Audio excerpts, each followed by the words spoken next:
So there I was in the office of the chairman of the Democratic Party in Long Island. I thought it was going to be a small, casual conversation.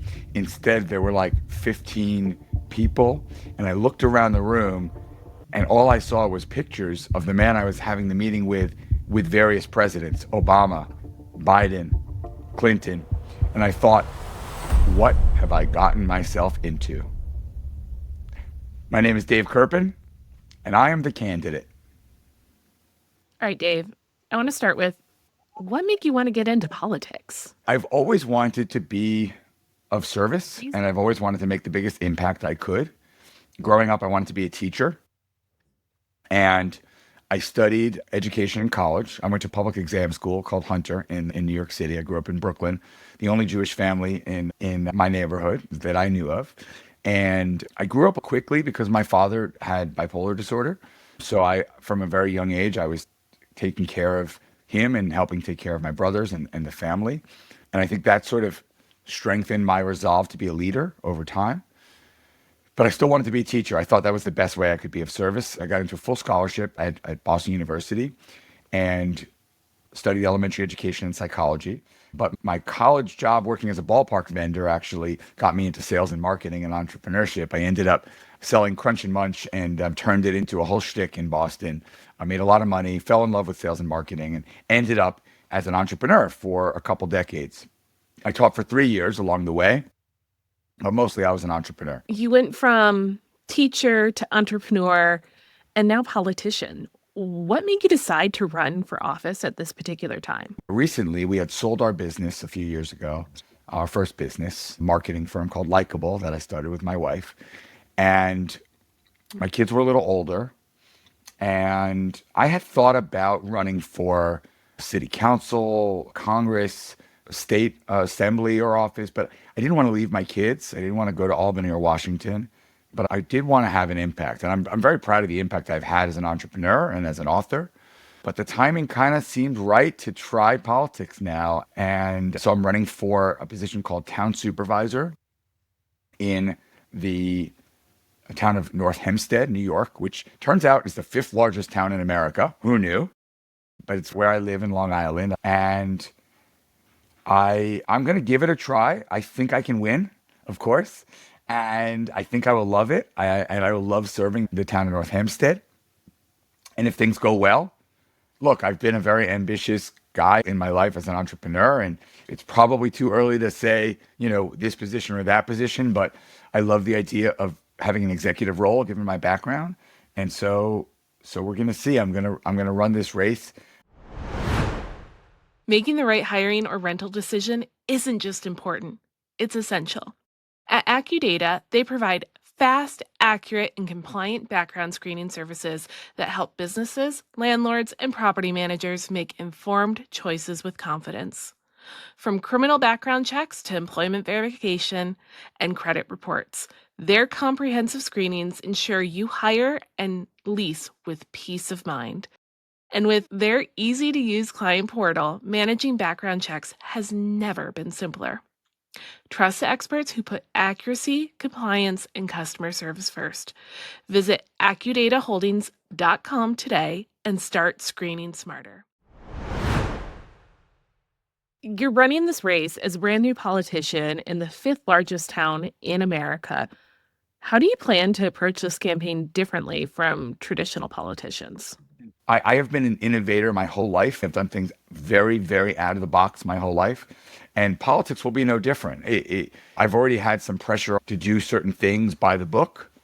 But the reality is we need to change things a lot.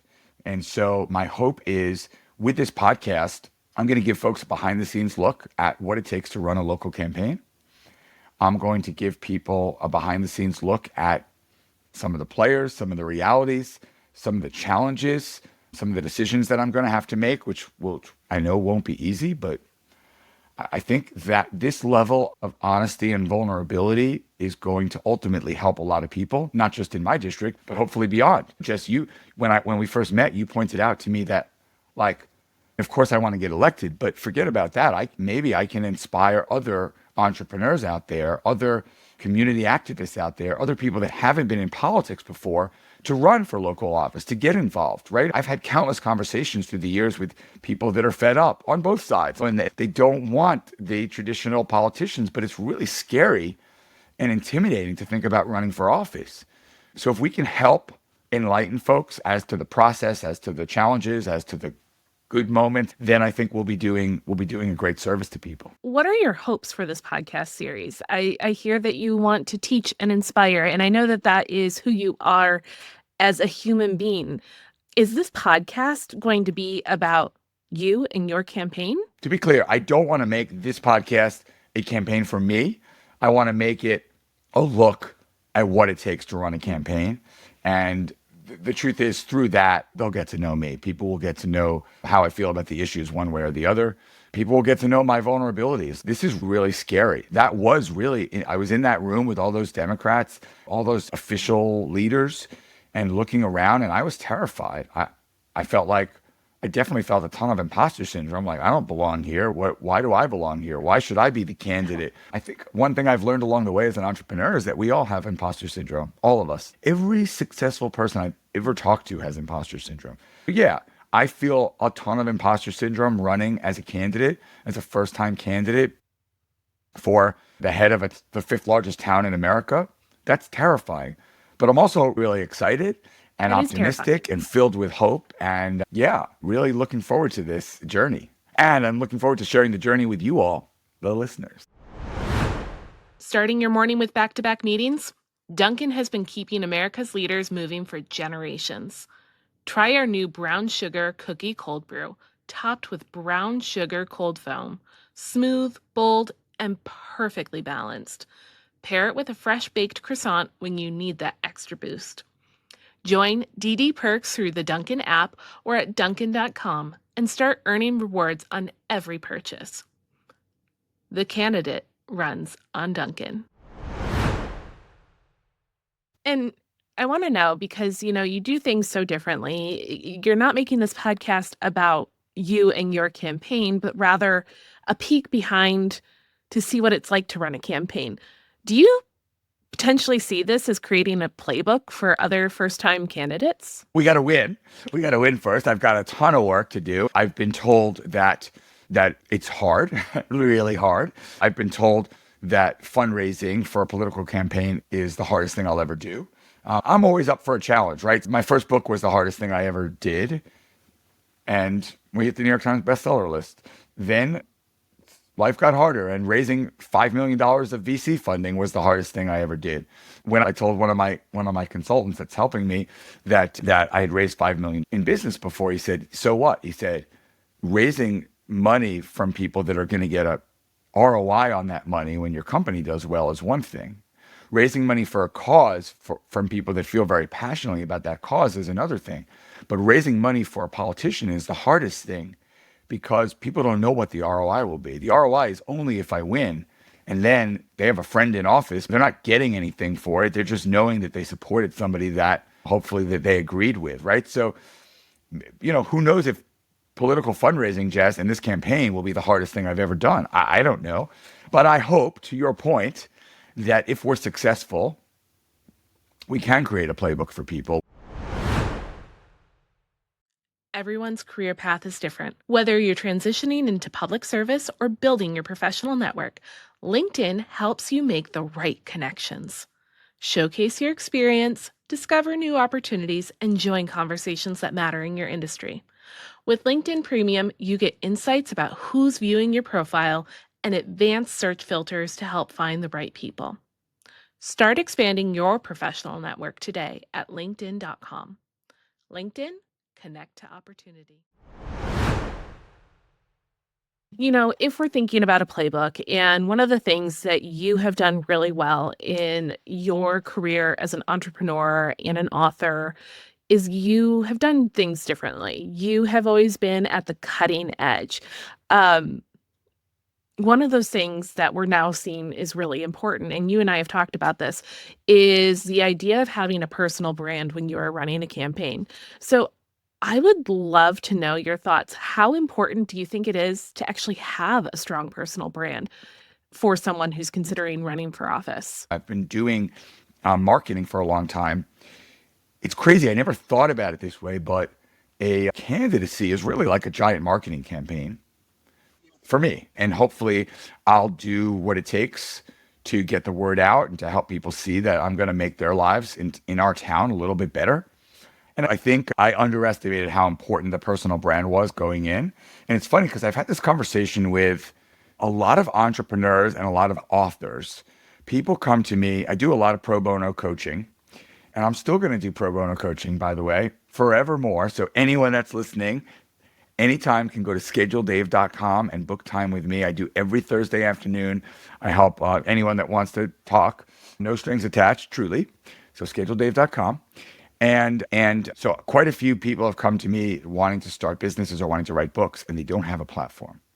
And the first thing I end up saying is the more you can build that personal brand ahead of time, the better. And the time to build a personal brand is not when the book comes out. It's not when the company launches.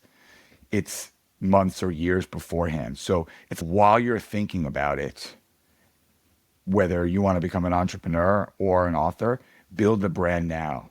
And I'm really lucky because I've been thinking about politics and running for office for a while, but I never had the nerve to do it. And I honestly wasn't intentionally building my brand thinking, okay, one day I'm going to run for office. But here I am. And fortunately for me, I have built this really big personal brand. And we're going to see. I'm not going to try to play it both ways. I'm going to be honest about how I feel. And that's going to piss some people off. Might lose voters, might lose funding. But I don't see any other way than being honest and upfront about how I feel about stuff. And the fact that I have this personal brand ultimately is this amazing gift that I have, been given, and I'm gonna use it. I'm gonna get out there and tell people what I'm doing, and tell people about the podcast, and tell people about the race, and we'll see. But yeah, anyone that's listening that thinks there's ever a chance that you would ever possibly run for anything, if you have been resistant to social media, now is the time to fight through that resistance and get on and start building that personal brand. There's not a lot of downside to building a strong personal brand, and there's so many possible upsides, right? Every single person on the planet has probably at least one cause that they care a lot about and would like to raise more money for. You can either get rich yourself and give all your money to that cause, or you can build a great personal brand and say to your friends and your followers, hey, I care a lot about this cause. If you do too, put in a few bucks. I initially saw this podcast as like a tell-all, and maybe I will tell all with respect to what's happening behind the scenes, because I do think that's super interesting, like these conversations with the consultants and the direct mail and the fundraising consulting and all this stuff. I do think that's super interesting. But to your point, this idea of educating others, of helping others that are out there understand what it really takes. And maybe they'll hear this and they'll be like, you know what, this is too hard. This is not for me. But maybe some folks will hear this.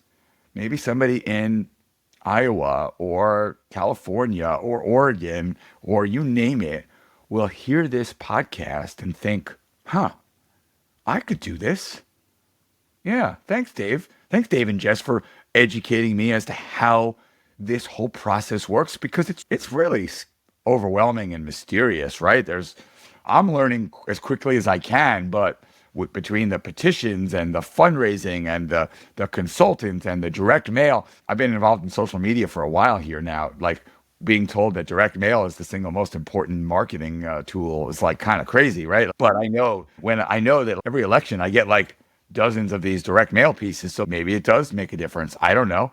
But together, we're going to figure it out. Right? From here on through election day in November, we're going to figure it out together. And yeah, we're going to share everything. And hopefully, like you said, we're going to educate people. And one thing before we wrap, I know we need to wrap here because we don't want to talk for hours yet. I do want to give you a sneak preview of some of the things that I plan on talking about in the months to come, in the weeks to come. So I think there's so much to talk about. Even last night, I found myself leading this rally against an organization that was anti-Israel and anti-Semitic. And I found myself standing with all these conservative Republicans thinking, wow, wait till they find out that I'm running on the Democratic ticket. What are they going to think? Are they going to still support me? There's so much to talk about I don't think this race should come down to party politics. It's a local town, but unfortunately, in many cases, people just vote D or vote R, and the Democratic Party has really suffered a lot. They have suffered a lot, and they have lost their way. And we're going to need to talk about how to fix that, and how to embrace that, and how to be realistic in the weeks and months to come. I want to discuss the realities of running a campaign. I want to share with you when it's uncomfortable, when I have to make tough decisions, when I have to take a stand, knowing that there will be some that won't agree with me. I did take a stand last night.